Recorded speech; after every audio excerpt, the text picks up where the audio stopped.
is a huge honor today to be podcast interviewing Eric DeVriese, who's a CPA and has decided to only do dentist. And I'm so excited to have you on today because I'm a dentist, and I'm telling you, dentists want to do dentistry. We want to fix broken teeth. We want to get patients out of pain, and nobody went to school to know what you know. Nobody wants to do what you know. And you're actually, I don't know how to say this and be polite, but you're just kind of that necessary evil task of accounting and business and purchasing a practice. And so I want you to do all the talking today because I just ran 10 miles, so I don't even think I have any wind to spare. So you basically you're in Ormond Beach, Florida, a little beach town in northern Florida. Is that Gulf or Atlantic? We're on the ocean side. But okay, the ocean sides. So is that near? What is that near? South of Clearwater, or? Well, actually, we're just north of Daytona Beach. Oh, Daytona Beach, right on. So you get to see the space shuttle take off.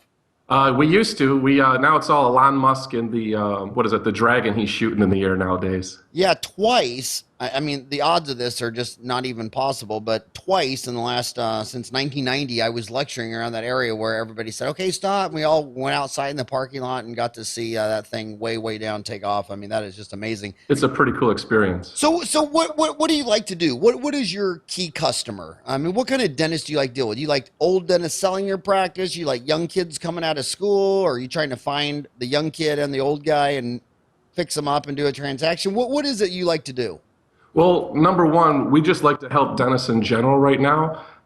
We're convinced. I've got about 9 years of public accounting experience with PricewaterhouseCoopers and Deloitte, and we used to be all things to all people, and it's just really difficult. So we try just to focus on one area and become a subject matter expert in that field. And so we found that dentists really need some business help.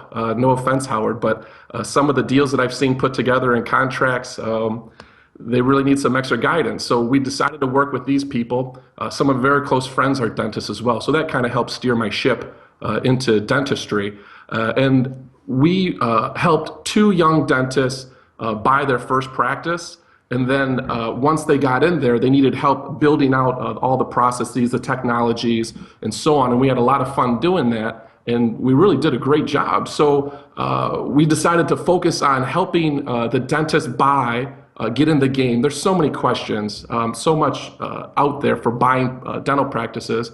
And once we get them their first or second or third dental practice, then we focus in on the processes, where we call it the build phase. But basically, we're very process driven, and we're pretty tech savvy. So we're not in it for everybody. We understand that. That's fine. But we're looking for, I use the word millennial on the cusp of, because typically that kind of client, if you were to tell them all of your data is going to be live on your iPhone, on your iPad, access to it when you want it, they would tell you, well, of course, why wouldn't it? So it just seems to be a natural fit for that younger generation in our sweet spot. Well, my favorite Pulitzer Prize winning book of all time, it's a tie between American Medicine, the rise and fall, the rise of the American healthcare industry, and the other one would be Guns, Germs, and Steel. But that Pulitzer Prize 1984 Paul Starr book the whole deal was that in 1900, medicine was 1% of the GDP, and by 2000, it was 14%. No industry ever did something like that. And medicine has 58 specialties, dentist has 9, and I think all the successful CPAs and lawyers that I see, they're just doing a niche market. I mean, there used to be a lawyer would do every kind of law known to man. Now this guy only does patents. This guy only does, whatever. And I tell every dentist that the single smartest move they can do on the business of dentistry is to deal with a CPA that only does dentist. I mean, the old day of calling your CPA and he just got off the phone with a dry cleaner and a Mexican restaurant and a plumber. I mean, that's just not value added. So my hat's off to you. And all the dentists I know that hook up with a CPA that only does dentist, then they finally, you put on your armchair psychologist hat and you show them the numbers and you show the dentist this is what you see in their industry, and they just make far better, faster, easier decisions. So what do you You talk about the 4 key stages for an e-dentist: buy, build, grow, wealth. Talk about that. Yeah, and it's funny, you said one of your favorite books was 1984. One of my favorite books was 1985, and that was Michael Gerber, The E-Myth.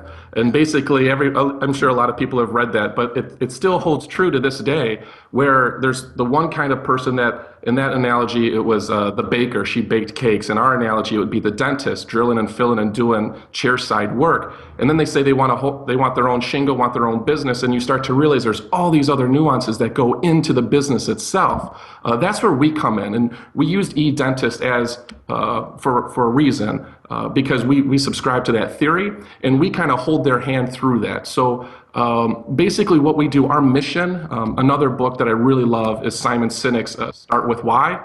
And so our mission statement is all about the why. Why do we exist? To help dentists, and our mission pretty much is it's all about relationship. So where you're, and another thing we say is we're not your father's CPA. So where CPAs in the past would focus just on maybe tax returns, some consulting once in a while, we really drive relationships. So part of what we do is we meet with the clients and the dentists every month. We're in front of them doing their financials, their non-financials, asking questions. We're available through text, email, phone calls. We really drive that relationship. So the E-myth there with the dentistry, we are that backbone support, the C-suite, if you would, CEO, CFO, CEO, where the dentist needs to really focus on driving the ship and steering it. We're just his sounding board. You know, it's always going to be his or her decision, but we are in their ear, kind of guiding them through the whole process. Remember, you always have to refer to a dentist as a she, because if you call a dentist a he, it'll piss off the women. But if you call dentist she, no man has ever complained. I've yet to get an email from a male saying, hey, you call a dentist a woman. So call him, always Right. call him in 50-50 in the industry now. Yeah, it's amazing. And God, it's just amazing. And it's so hard to get, you know, one of my big complaints on these podcasts is that if I interview a dentist, it's a man. If I interview a woman, it's a dental consultant or a hygienist. And it's just so hard to find, you know, over 50-year-old women dentists, because they're just rare. They're just rare unicorns. When I was a freshman in dental school, there was one girl in the senior class. Now the dental schools are half women. So I love your website. I want to go through. Let's go through the 4 things on your website. You know, the first one is build. No, is the first one build? It's No. buy. Buy. Yeah, it's buy, right? You have to buy something first. And then with that, what we do is it's really difficult. You've got the It's buy, then build, then grow, then wealth. So walk us through Sure. the buy, the build. Yeah. So for buying, it's really set up for a seller's market. You've got, if you want to call it corporate dentistry, group dentistry, what have you, they're very hungry and aggressive in purchasing these existing dental practices. And then you've got the brokers, and the brokers have the relationship with who? The seller, right? I mean, they're the ones that are getting the 10% from the seller. Of course, it's win-win. They want you to sign, but really, what we found is the buyer is kind of left out in their own a little bit, where he or she doesn't really know what the process is, how it's supposed to work, the letter of intent, the financing, the scrubbing of the data. We have found that they just take the broker's word for gospel, and you really got to take a step back and realize that that broker has an agenda. They want to close that deal, and they've already committed to the seller that they're going to get X dollar amounts for this firm. And there's a lot of leeway in what I'm saying right there, but I firmly believe as a whole, the buyer is going unprotected. And so that's where we come in. We are accessible for all the phone calls, the hand-holding, the spiritualness, any kind of questions they have. Usually what we found is one phone call, within about 45 to 60 minutes, we can answer 90% of that buyer's questions. And they feel so comfortable that we've explained how the process works. This is what we're going to do. This is what you need. And 95% of the time, they bring us on board to help them with the transition. So the buy package is really a relationship starter. We work through this whole anxiety because it's a big deal. Buying a dental practice is a big deal. So we kind of walk them through that whole very important stage in their life.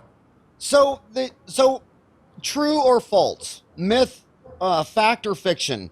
Well, I can't buy a dental practice because I have $300,000 of student loans. No one's going to loan me a penny. I got to work at a corporate dentistry dock in the box or go join the Yeah. Navy for 4 years, and then I'll call you 5 years. I'll call you in 2020. Right.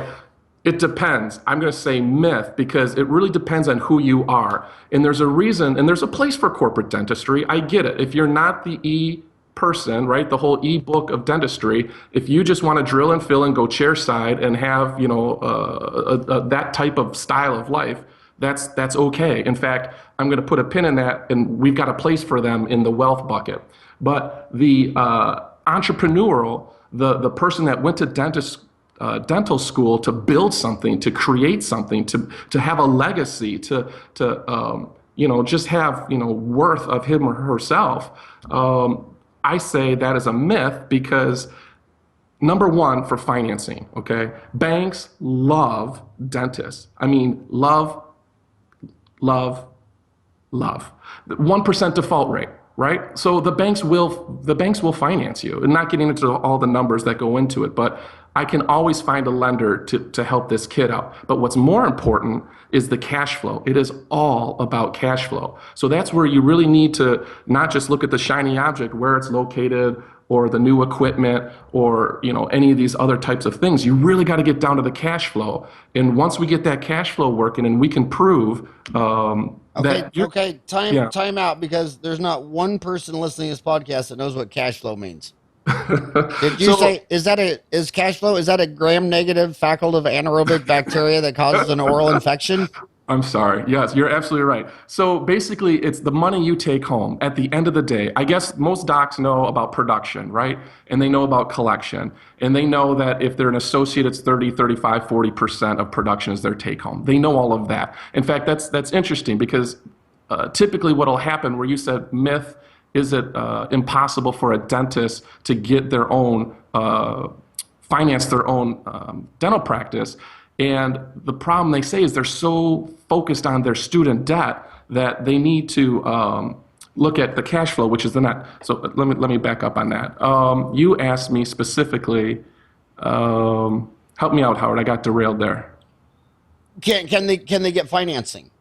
I'm sorry. Yes. Okay, so when I'm in these dental schools, and I'm in a dozen of them a year, the kids all believe that if they're going to walk out with $350,000 student loans, no one's going to loan them a dime.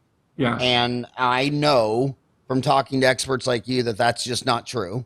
You were saying that dentists only have a 1% default rate, so the banks love them. And you were saying that's because they have good cash flow, and none of these dentists know what cash flow means. And you're talking about it's basically production. So finish off on cash flow. And then also the other thing the students always tell me that, well, wouldn't it be wiser for me to pay off my student loans first before I go buy a practice?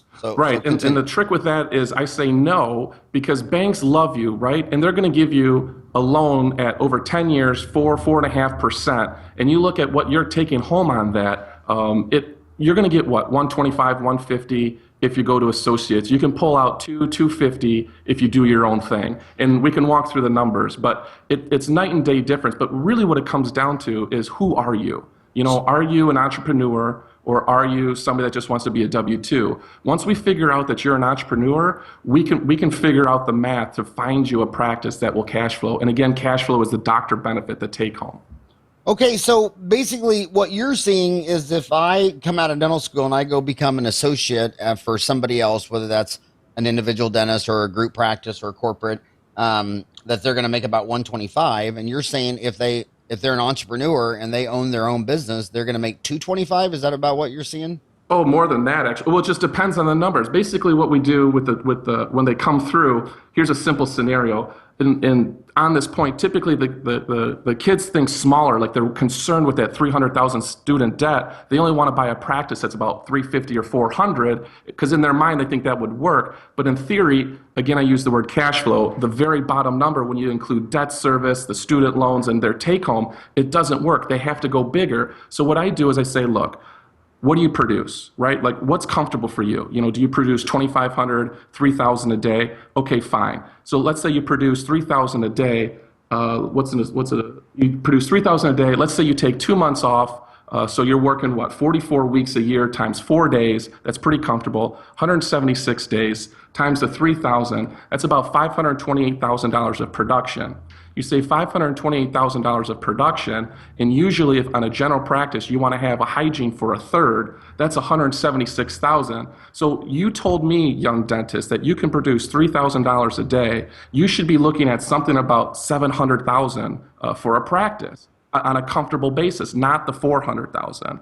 So, and on that note, the bankers are going to look at what is that young doc producing as part of their loan payout. If they're producing 2,500 or 3,000, the banks will lend you up to that dollar amount. So don't get hung up on the student debt. It really comes down to your spirit and what you want to do, and we can work out a way.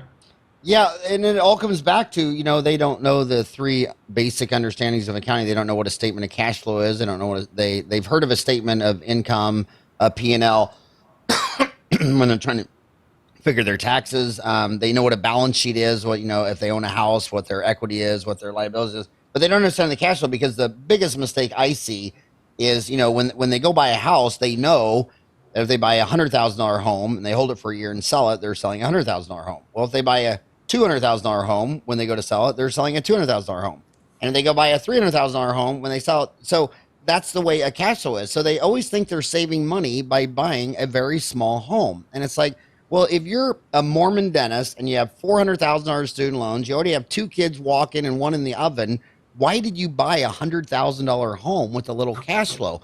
Why didn't you go buy the biggest beast you can get and go buy a huge office for $1 million? And then the other myth is they think, well, they can't buy that big practice and do $1 million a year, if they don't place implants and have a CBCT and a CAD cam and a laser. But most of these $1 million practices, they're $1 million practices because the dentist just does 3 or 4 crowns a day at $1,000 each, takes a rubber impression and sends it to an old-fashioned lab, and just does crowns and fillings and refers out most of their endo, all their implants, all their perio surgeries, all that stuff.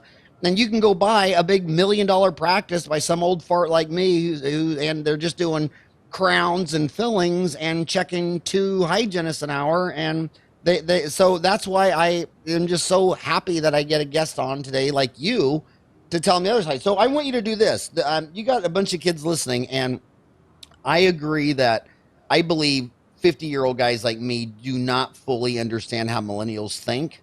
I mean, I try, because I have 4 boys, 20, 22, 24, 26, so I try to get it. But I want you to talk to these individual people and try to help them know if they're kind of have the entrepreneurial, like they really would be a good fit for owning their own business, and what the red flags would be like, you really need to be an employee. Right. You need to be a leader, right? So part of our process is think like a CEO. That's one of our taglines, right? So the Elon Musk, the Stephen Jobs, all these people out there, not to be visionary per se, but you need to be a leader because basically your dental practice is going to be you, right? You're going to be controlling this, and everyone's going to be looking at you. You need to make decisions. You need to have, you need to be a decision maker. You need to be the visionary. You need to have passion. Passion's a big deal. And you got to have desire, right? You have to have passion, desire, want it, be a leader, and then surround yourself with smart people. I mean, those are the secrets to success. So when I say that, does that excite you or freak you out? And that's a very simple test right there. If the fact of leading people or calling the shots or making a decision frightens you, that's going to be difficult. It's going to be really, really difficult. But if any of those, if you are hungry or aggressive, and A lot of dentists that I come into are very much hungry and aggressive. They know it, and usually it's the opposite. I have to kind of talk these guys down. It's like, slow down. You don't know everything. Just hold on a second. Just hear me out. Like let's just brainstorm and spitball here. And it works out pretty well. But that's it, Howard. In a nutshell, you need to be a visionary, a passion, desire, and want to build something. And what, when you go into a dental school, what percent of the class do you think is like that? I feel probably 75%, Yeah. and it's not gender based, not Yeah. at all. That's why I think the biggest danger about corporate dentistry out there today is that they're trying to herd cats. They're hiring all these dentists, and deep down inside in their heart, those dentists don't want to be there. No. And that's why I think it's a risky business. What did you think as a dental CPA that when the biggest one, Heartland, wanted some liquidity, that nobody took them public, no American venture capitalists, it was sold to a Canadian pensions plan. Was that a red flag to you? I mean, if it was a rockin' hot Elon Musk, Stephen Jobs, Apple iPhone business, wouldn't they just done an IPO? Yeah. I mean, there's a lot of people smarter than me out there. That's for dang sure, right? So I don't profess to be the smartest person in the room. But what I love is Rick Workman is a genius, by the way. I think he did a phenomenal model. And my friend. And oh my gosh. And the richest man in dentistry. He's a billionaire. Love him or hate him, but you have to respect him. You have to love him. He's just a good guy. But I want to take his model on a lower scale. I think the secret to success, and I'm kind of jumping into the wealth, is first you start to buy it. First you buy it, right? And then you build it with all these processes, right? Everything's process driven, all your back office, so that it just becomes not a machine, but the process kind of takes over. And then you grow, you start to either expand locations or you knock down walls and create more ops. And then the whole goal, Stephen Covey, begin with the end in mind. The end is the wealth. And with wealth, you take yourself out and you start putting associates in. These are these herding cats, like I said, where Rick Workman had, a grand idea.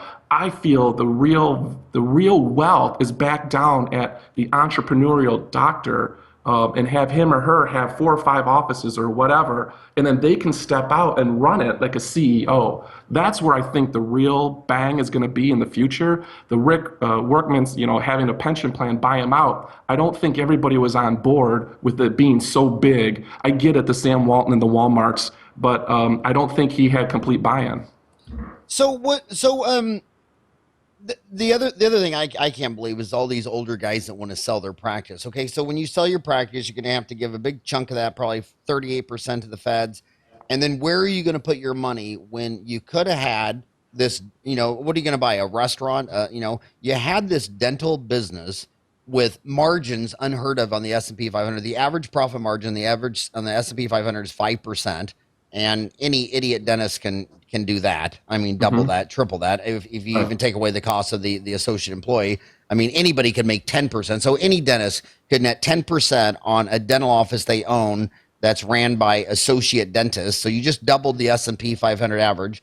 I don't even know why they. And then when but I want you to address this. Here's what I see. So the dentists like Rick Workman, who have 1,500 offices and is a billionaire.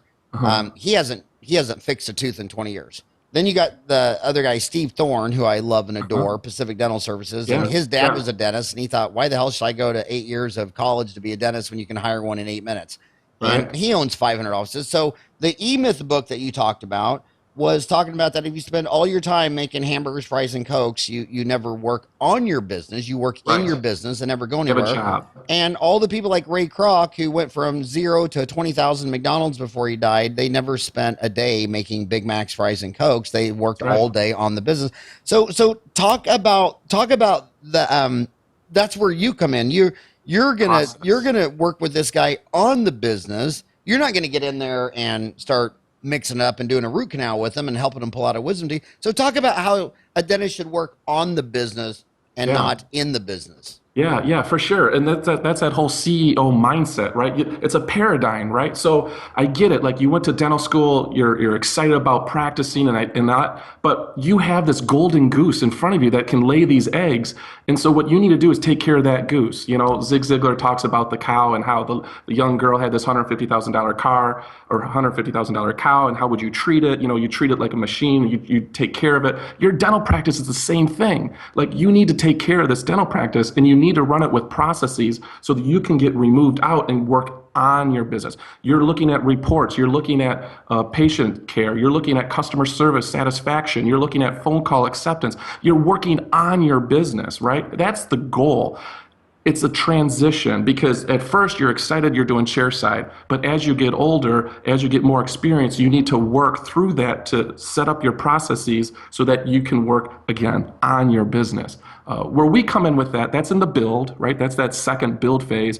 And while we our number one goal is relationships, we have most CPA firms focus on process and technology and whatever. We have amazing process and technology. And some of the things that we do have, which I can go on, because I think a lot of the young dentists out there would like to know some of the tools that they might just take a peek at. We don't have any proprietary rights over them, so feel free. But we use a software company called Zero, which does all of our accounting. They basically dial into your credit cards and your bank accounts every night, and it's live updates. Everything is live. You swipe a Starbucks card or a gas, it goes right into your accounting software the next morning. We also use something called Receipt Bank, where they just take pictures. They take pictures on their phone for their bills. If they have automated payments through their email, we link that email into Receipt Bank where everything's digital. All their back office is all digital. We use something called Zen Payroll, which is really cool. It's all cloud-based. It's amazing. We use something called Spotlight Reporting, which is all their financial and non-financial data all in one dashboard. So that's how you get these processes in place where you get removed out of it. You don't write paper checks. It's all digital. So that when you come out of it, you've got controls in place that you can do multiple offices without having Betty or Tina or Cindy or Joe involved with that. You know, it's all process driven. And then it becomes more of a, not a machine, but it becomes something that you can step away from and it still exists. So I want to ask you this. When you get married in the United States, half of the marriages fail. Do you think because a lot of times a lot of these kids in dental school they're saying, well, I'm a woman dentist and I want to have two kids, and my best friend Shirley, she wants to have two kids, and we think we're going to do a partner 50-50. I'm going to work Monday, Tuesday. She's going to work Wednesday, Thursday. Yeah. What is your thoughts on partnerships? Do you think it'd be better to have complete control and be the owner with an associate, or are you seeing partnerships work? I believe, this is my own opinion, obviously, I believe there's two types of partnerships. Partnerships that have failed and partnerships that will eventually fail. That's my take on Oh my partnerships. God, I I love it. get it. I get Oh it. my But God, I love it. That is so funny. Only two types of partnerships: ones that have failed and ones that are going to fail. yeah, but I mean, that's not for everybody. I get it. But, and that one, that needs process more than anything, right? So, and that's fine. Work-life balance is fine. Like you'll listen to like gurus out there where some of them are all work, work, work, open Saturdays for the client base. Some of them are, like the Blatchford is like, no, just work really hard and then take a month off. So it just depends what you want to do. But on that analogy that you just gave me with two women that want to have a real good work-life balance, you really need process, right? So that way everybody understands what's going on, whose roles are what, and then you might be able to do something like it. I would not set that up as a partnership myself. I would probably there's always one dominant, whether it's 51 or 49, there's usually almost always one dominant person. That person owns it, and then you work, backwards from that was what I would say. But I don't like partnerships. Well, yeah, I don't either. And I tell these women, I said, okay, so that sweater you just bought, after 3 years, you won't even wear it again. Oh, but that partner you married, you're gonna still love her in 30 years. Right. What? I mean, it's like tattoos. It's like when I see a woman get a tattoo, I'm like, okay, you don't even like your front room furniture after 5 years. You don't even like anything you wear in 5 years, but you're still gonna be rocking that tattoo in Right. 20 years, 30 years. So yeah, I just think you have more options if you say, well, I'm just going to be the 100% owner, and this is going to be an employee. The second follow-up question that's naturally, okay, I just came out of dental school. and I'm a dentist, and I'm going to start my own practice. And my husband, he used to work at Deloitte and Touche or whatever, and he's going to be my office manager, my business front desk. Are you seeing husband wife teams? Do you see Yeah, that as a yeah. good In thing, or do you fact, see that as a red flag? no, it just really depends, and a lot of this is all personality driven. It's people skills are so important, and I've got the latest one we just did. She is the dentist, and they've got two kids, and he kind of stays home with the kids, but he kind of does the front. He doesn't do the front desk. He kind of does like the back office stuff, and that's worked out really well. He's like, he comes in maybe 2 or 3 days a week, and it's not ideal for everybody because there's certain management gurus that'll say, no, everybody needs to be treated the same. Once you get somebody in there working a little bit, there's going to be resentment, things like that. I get it, but it really depends on personality. So I would not throw up a red flag just for the sake of throwing up a red flag. I do like having the spouse on there for tax planning, which is a whole nother story. I'm not going to get into that for here, but there's a lot of power in having a spouse on the books in some capacity. But to answer your question, I don't see it as a red flag, but I would watch it, and I'd have a conversation to make sure that everybody knew what some of the risks and pitfalls could be. My take on that is, I think some of the most amazing offices I've ever seen, the wife ran the front, and or the husband, but it was because the spouse wanted to have that job. Right, They didn't want to be at home.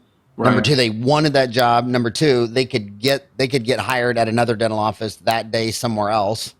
And number three, when they're in the business, the dentist is the business. general. He's the Hmm. pope, and they're a cardinal, bishop, priest, monsignor, altar boy. I mean, That's they right. they get in line. And where Uh-huh. it has been a disaster is when I've seen husbands want to be there, love Right. to be there, but don't submissively shut the hell up when the general says, "Okay, I hear what you're saying," but the answer is no, and they can't handle the no word.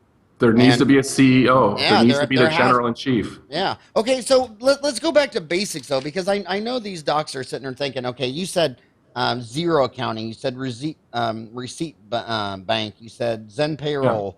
But they're probably thinking, okay, but am I supposed to be on Quicken Right. Online, QuickBooks Right. Pro, Right. accounting? You didn't mention accounting. What accounting Yeah. software should they be on? We actually use, it's called Xero. It starts with an X, Xero. I believe it's New Zealand. It's a completely cloud-based from the ground up. I've worked with everything. I've worked with So it Intapp. was programmed by sheep. Sheep, yes, phenomenal, New phenomenal sheep. Zealand Very bright animals. I didn't know if you knew that, New Howard. Zealand Extremely lamb intelligent. sheeps, man. That's amazing. What was that movie they filmed down there? Lord of the Rings, wasn't Oh it? my God, I lectured down in Auckland. That is the freakiest, prettiest Yeah, place you've they're ever good seen. people too in Oh Auckland. my They're God, fun yeah. people. Yeah. So zero okay, so it's Xero accounting. Yeah, And they're yeah. thinking, why did you do that instead of Right. Quicken? Yeah, because what we love about them is it's all streaming. It's all based in the cloud. Where Quicken and QuickBook were flat file mainframe systems that they kind of cobbled together for an online experience. Really, it's partly the user interface, the UI they call it, but it's just they even call it beautiful accounting. That's part of their tagline. It's beautiful. So it's just very intuitive and we kind of hold the hand through the whole process. We only need the dentist to kind of see what we need them to see, but yet every experience that they have with it is easy, it's understandable, it makes sense. So part of it is the user interface, but the real big driver for me was Zero was that the live bank feeds, the credit cards, your bank loans, your debit cards, everything is 24 hours. Everything is repeatable and all has smart logic. So if you went to Starbucks one time and swiped your card in there and you coded it to meals and entertainment, the very next time you swipe it, it stays in there, meals and entertainment. So we can literally close our books the second day of the month. I mean, and you can't just do that. If most of these dentists are the older docs, I don't know how fast you close your books. We can close books in like 2 days. So that was a real big deal. We're looking at trying to grow this into, a big. We're gonna have tons of closes. So we needed something that we could use that we could do our month end close really fast. And I love their website when you go to xero.com. Yeah, Xero. And yeah. that's sounded out as zero. Yeah, But you yeah. know what? What's really neat is they, right on their deal, it says the online accounting software alternative to QuickBooks, and then they got a 2-minute overview. Hmm. So is it in the same price range as QuickBooks, or should that not really matter? Yeah, it's pretty similar. I think it's like they have different deals, like 39, and then you can do payroll. There's all these different price points, but yes, it's comparable. But what we do with that, all that licensing, all that software, it's all included, so the doc only sees one price. But yeah, I think it's pretty comparable to QuickBook. Okay, we've been talking a lot about young dentists. You holding their hand through buying a practice, building a practice, growing wealth. Um, I feel like is that mostly what you like to do, help the young kids, or do you have older clients who say, "Look, I don't want to sell, I don't Yeah. want to transition, I don't want to associate, I just want you to be my dental CPA." Right. Routine is a very powerful beast. And what we found with the legacy doctors is that they've kind of just always done it that way. Well, we've always done it this way. And change management is kind of difficult at times. So, and we're not for everybody because we're very focused on tech. Like every accounting software that we use through all the lists I gave you, they're all cloud based. So you either got to kind of get it or you don't. And we found that, that sweet spot for us is that, late 20s, 30s, maybe early 40s is like they get it. Like we don't even have to talk about it. Like this is amazing and they love it. The 50s, 60s, they're still kind of timid about the internet a little bit. And this is very stereotypical and I apologize. These are very broad brushes I'm painting with. Hey, it's But Dentistry Uncensored. You can say whatever you want. well, it's just more of an uphill battle for us, and we love high fives and we love hugs and we love like, oh my God, you guys are amazing. Like we love that, and the 20, 30, 40 year olds that we work with, like they get it, and we just click, and it's amazing experiences versus it's just a different relationship. So I would say the sweet spot is that 20, 30, 40s. And what if someone's listening to this and wants to talk to you? How do they talk to you? Yeah, 800-790-5420. That's our main office. Real Time CPAs is our website. You can schedule demos right on our website. Eric Say at say real. Eric, Uh-huh. Eric at realtimecpas.com. Yep, you can do that too. You can find me on LinkedIn. Just Google me. I'm like on. Just And do that's Eric Eric DeVriese. DeVriese. That's it's Belgium, so it's capital DE, then capital VRIESE. What does DeVries mean in Belgium? Is it just I assume it's a waffle? Yes, it's a beautiful big waffle. It's a beautiful big accounting Belgium Lord of the Rings waffle. Yeah. So the phone number, email, Google me. There's lots of different And ways. you know why my oldest son is named Eric? It means king. Because it was a boy.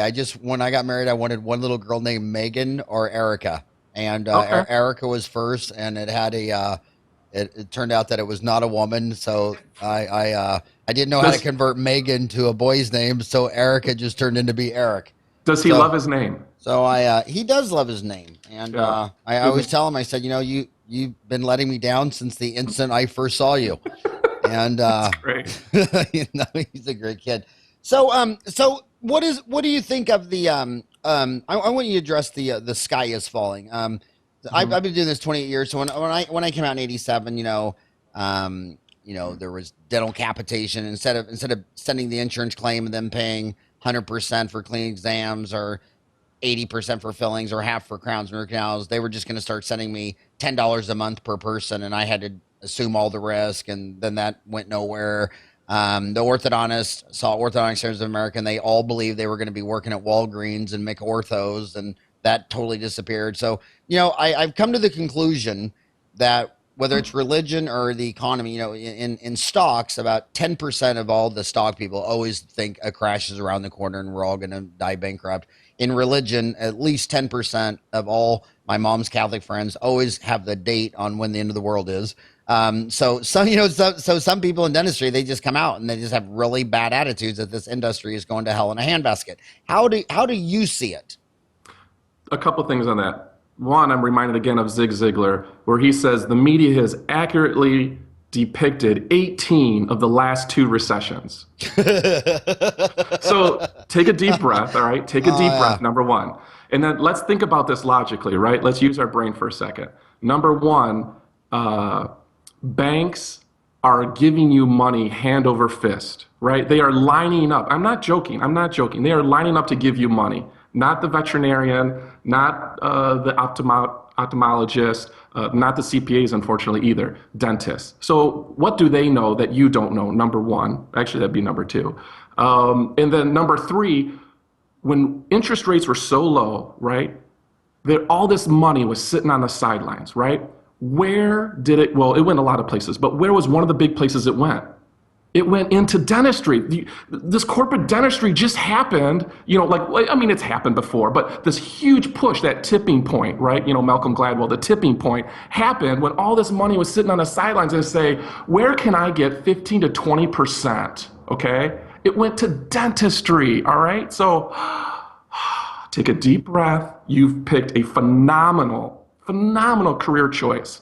Let's go make some money. So don't worry. Don't worry. And what I tell these young kids, I said, in healthcare, grandpa can know there's a lump or a bump somewhere and it's been there for 2 years. He knows his stool ain't right. He probably knows he's got high blood pressure caused on it. He doesn't care and he didn't get it checked. But walk up to any woman in America, and walk up to her and say, how much money cash do I have to give you to pull your front tooth and you can never replace it the rest of your life? I mean, a homeless girl won't take $1 million for it. I mean, they just laugh. They're like, what? I'm like, are you telling me you wouldn't take $1 million in cash for your front tooth and you can't replace it? And girls with no money, trying to get student loans to go to college, trying to, holding 3 jobs, say no.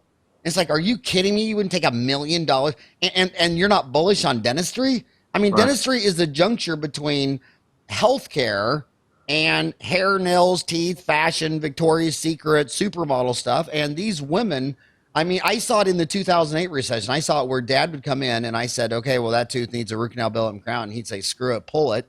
And then mom comes in and I say, well, we could pull it for, 200. And she's like, are you kidding me? No, I mean, it's part of their self-esteem. It's their beauty. Sure. It's their self-respect. I mean, you can't get a woman to part with a visible tooth.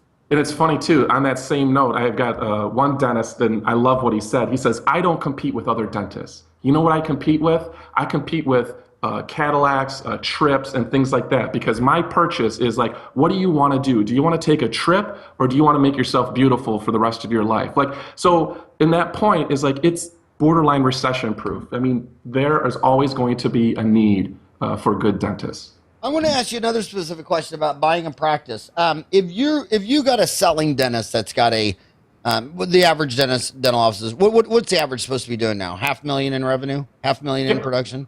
Yeah, it depends. What do you see? That's fair. That's fair. You see them all over the place, though, right? Because we deal with a lot of brokers, and then what'll happen is, they come to me and it's like, oh, I want to buy this. And you'll see it 1, 2, 300,000, which doesn't cash flow. Again, I'm sorry I use that word, but those don't make sense. I see a lot of 5, 6, and 7s. Yeah, I do. I see 8 through 1.2s. You get to that point though, like a car dealership where you become insolvent, where you get too big to purchase. But I would say the sweet spot is, 5 to 800,000. Because again, you remember the analogy I used is I always ask the dentist, I said, what do you do right now? What are you comfortable producing? And they take a deep breath and I go, what do you mean? It's like, not your paycheck. What do you produce on a daily? And then we go through that whole math and figure out, okay, this should be your annual production that you're comfortable with. That should be your driving force on what you want to buy. But I'd say between 5 and 700,000. Yeah, that sounds right. And is there any rule of thumbs on valuations? I mean, some people think, well, if it collects $700,000 a year, it's worth $700,000 a year. But when you leave the dental world, it's all EBITDA. Where what if you do 700,000 a year and only made $1 profit? And right. They would say, okay, I'll pay you 4 times earnings. They'd only buy that business for $4. So talk about the difference between a valuation in dentistry and EBITDA in all non-dental industries, and are there any rules of thumb on what a practice worth? Because you might be talking to some older dentists right now who have a practice and they're wondering what their practice is actually worth. And then on top of that is a different urban and rural. Yeah. There's a lot of myths and a lot of, like what you said, rule of thumbs, and they're fine. But Yeah. So the big thing that you hear about is, oh, it should be 65, 70% of production. You'll hear that number thrown around. And who cares? I mean, yes, you care about production to a certain extent, but I'm just going to beat this horse to death. It's cash flow, right? So if you've got 700,000 and your payroll is at 40%, which just happened, and I told him run. So your payroll's at 40%, which was a long story. I'm sorry for even saying that, but 40%, and you get down to overhead of total overhead is like 80%, and you've only got 20% doctor's profit. Who cares that it was 700 if you had that same 700 and payroll was around 21, 22%, and your take home was 40%?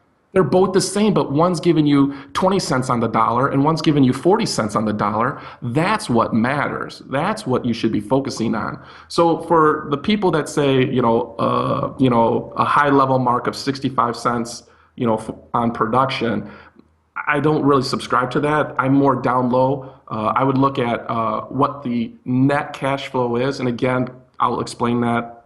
Call me. I'm sorry for keep saying that word over and over again. But what I found in Florida is right around between 1.5, 2. Beach towns, rural, you can get for about 1.5 times your net cash flow. When you get into like Orlando, Miami, you're probably going over 2. You may be 2.25 if it's a highly desirable location. So I would say a rule of thumb, if you can get down to net cash flow, and your broker will give you a report, but you kind of got to normalize it, and there's a lot of things you got to scrub. But yeah, somewhere between 1.5 and 2.5, 2.25, excuse me. Some of these entrepreneurial dentists, they're in these dental schools, they're reading Inc., Fortune, Forbes, The Economist, and they keep hearing this word EBITDA, EBITA, earnings before interest, tax, and amortization. Yeah, and some of these corporate dentistry, they buy on EBITDA. Can you explain to a dentist what EBITDA is? And the detail, what is even amortization? What is earnings before interest, taxes, and amortization? What the hell is all that about? Right. Is it a fungal infection that should be treated with you can get rid nystatin? of it. You can get rid of it. You want a lot of it, actually. So basically, in a financial statement, you start with productions, you take out your haircut for insurance or whatever, and you get down to net collections. That's cash money coming in the door. That's the good guy. That's the stuff you can tie to your bank statements that the IRS audits. Then you come in with all your outflows, all your bad guys, all your expenses. So usually what we do is we try to keep it very high level so it fits on one page. We do employee costs, which is everything like their salaries, their benefits, their uniforms, their payroll taxes. All of that should be in a range of like 21, 25%. Then we come into your clinicals. Clinical supplies, somewhere around 6%-ish, depending. I mean, you've got all the different disciplines, but I'm just very high level here. And then you've got lab fees, and then and then what's after that? So then we got lab fees, then we got facilities. How much should lab fees be? Lab fees, what is lab fees? Lab fees is what, 7-ish, 7. We try to keep it around 7. So you've got lab fees at 7, and then you've got like your facilities should be at about 7%. That's your rent if you're paying rent, your CAM, or if, utilities and so on. CAM so that's is common area maintenance. Yeah, all that kind of stuff is in there. So we kind of break it out like that, and then you've got your administrative expenses, I guess. So you add all those expenses, all your bad guys up, and typically for a GP, general practice, you're looking at about 60%. Right? What should admin be, and what are things that fall under admin? Admin is legal and accounting, continuing ed, office supplies, expenses, practice development, those kind of things. And what should basically everything else. And what should that be? What kind of range percent? That should be. I don't have that handy actually. I apologize. That's okay. But the total 60 is 60%. Yeah, because what you're trying to get at is we call it doctor's benefit, is about 40%, 45%. This is general practice, they're all a little different, peds and oral and endo. But yeah, so you kind of want to be there. So you take all those expenses, right? So you have your good guys, and then you have your expenses, and then what's left from that's basically, in a nutshell, is your earnings before interest. That interest is off your practice loan. Okay, your practice loan. or if you have any other credit card lines, if you're not just using Amex, but if you have a credit card, that's your interest. Taxes is if you're a tax-paying entity. Most of our docs are all LLCs or S corp, so there is no real tax there. And then depreciation is sunk cost. So when you buy your CBCT or your BioLays or whatever, you have to capitalize that from IRS perspective. They don't let you take that 100 grand all in the first year. You've got to amortize it over the useful life. So we don't really play with that number because it's a fixed cost. So the 60%, the 40% take home is before all these things. Amortization is if you bought the dental practice, the goodwill, the goodwill can be amortized over Section 197 for 15 years. So that's down low here. But you can't control those pieces, right? So it's not fair to put those in your general expenses. So that's why EBITDA, they kind of pull that stuff out. So it's kind of like a true operating net income, if you would. So EBITDA, if you're saying, oh, what's EBITDA? The simplest way to understand EBITDA is it's your operating income. That's the easiest way, I would say. And what are these corporations? And by the way, when you go to sell a house in America, you got a 3-bedroom, 2-bath, you might be able to sell it in a day or a week. But if you got a 25,000 square foot mansion because you're an NFL player and you just got transferred, that you might have an illiquid asset. And Right. that is one of the reasons corporate dentistry has got so great, is because they had massive access to capital. Everybody wanted to throw money at them. But number two, a lot of these older legends who had these offices doing 3 or 4 million, they were illiquid assets. The only person that would come in and write him a check was Rick Workman. And the biggest monster practices I've seen that were sold, whether it was Bruce Baird or the boys out of Atlanta, Goldstein and Salma and what is it, Goldstein, Salma, and but the other one, they Rick Workman offered liquidity. But what are these big corporations paying EBITDA? What's the multiple of EBITDA that you see them paying? Yeah, they pay more, and that's the problem that we're up against right now. So for my young docs out there, it is somewhat of a seller's market. It really is. And so you've got all these people trying to buy selling doc right now. So you've got the Rick Workmans, but so you've got Rick Workman up here, right? You've got Pacific, you've got Heartland, you got all those big guys, okay? But then you've got this extra level of extra layer of this. They've seen the light, like, well, basically what my model. You've got these people that have 4, 5, 6 offices that have a little bit more capital to play with, maybe even some side money getting thrown in there. So they're hungry, they're aggressive. And then you've got the young dentist is like, hey, I just graduated school, I got 2 years under my belt, I want to go, buy a small practice. So you've got all these different people trying to buy selling doctor. So it's a trick, there's a little bit of finesse involved. But you said to EBITDA there, they usually always win if they want it, right? Because they'll come in and they're not trick. Their play is to put a big number. They want to put a big number in front of selling doc, right? And so they come up with this big number up front, but then there's all these contingencies underneath it. Not so much sell back, but there's all these different triggers and targets that have to be accomplished over a period of time. He's not stupid. He didn't get that big being silly. So it's a contract. But the doc sees that big, fat, juicy number. And my guy that comes in, I can't compete with that sometimes. So it really depends who's coming to the table, who with the broker. But I've seen I don't know the number that they have or the formula they have, but I've seen deals taken from us because somebody came in and paid a big number. So, but when it's all done and said, if that doc just would have stayed there, didn't sell his practice, and just stayed there and worked it and took their regular income, how long would they had to work there to equal what they're getting paid for their dental office, would you say? Yep, that's fair. And so what that would mean is that's the whole cash flow, that EBITDA, if you would, again. And typically what I said is anywhere between 1.5 to 2.25, and that's pretty much like years. You can equate that to years. Yeah. So you're looking at, so a big guy comes in, maybe they go 3, Okay, so maybe that's 3 years, and that's a really high side. It's typically closer to two, I would say. Yeah, that's why I And they're don't get done. it. They have no more golden goose. I They don't know. have any golden goose. And then they think they're going to go open up, a restaurant, or they're going to be a condominium Bed developer, and or breakfast. they're going to be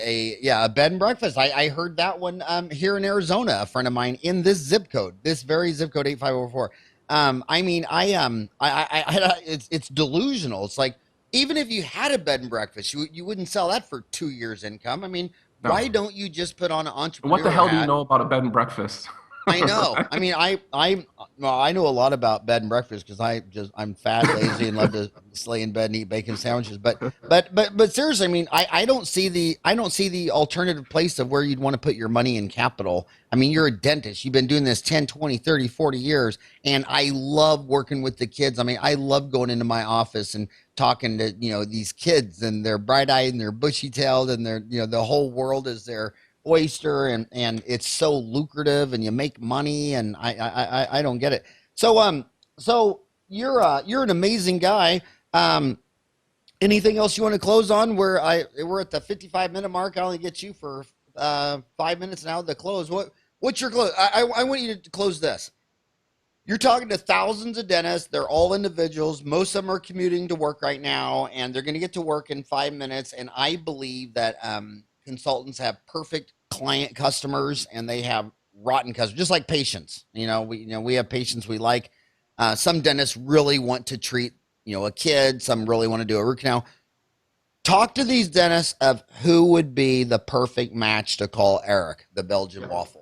Yeah, you can either be D4 or in 1 or 2 years of associateship, or even a little bit later than that, someone looking to get in the game, to wave the American flag, to be an entrepreneur, somebody that wants the dream, right? They're passionate.